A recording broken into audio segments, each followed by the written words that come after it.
Music by Rajesh Sahni.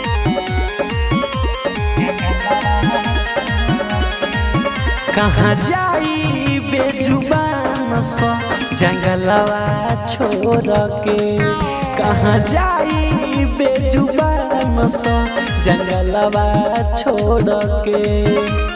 मिली नहीं कुछ सब तोड़ फोड़ के, कहाँ जाई बेजुबान सा जंगलवा छोड़ के, कहाँ जाई बेजुबान सा जंगलवा छोड़ के। कहाँ जाई बेजुबान सा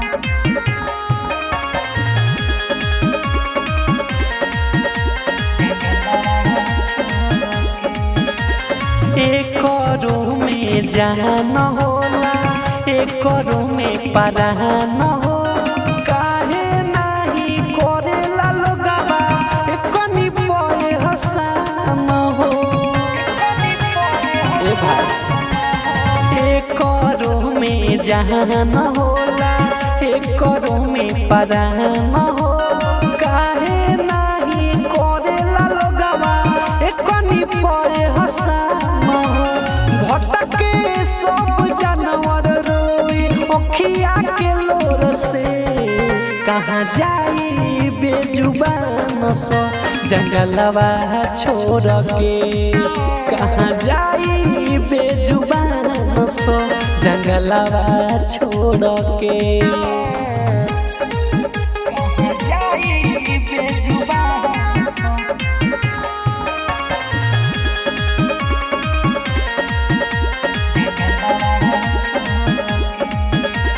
सारा बेजुबान सब रोवता चिल्ला के, अरुण लालू रामू चंदन कोहे गीतिया गा के।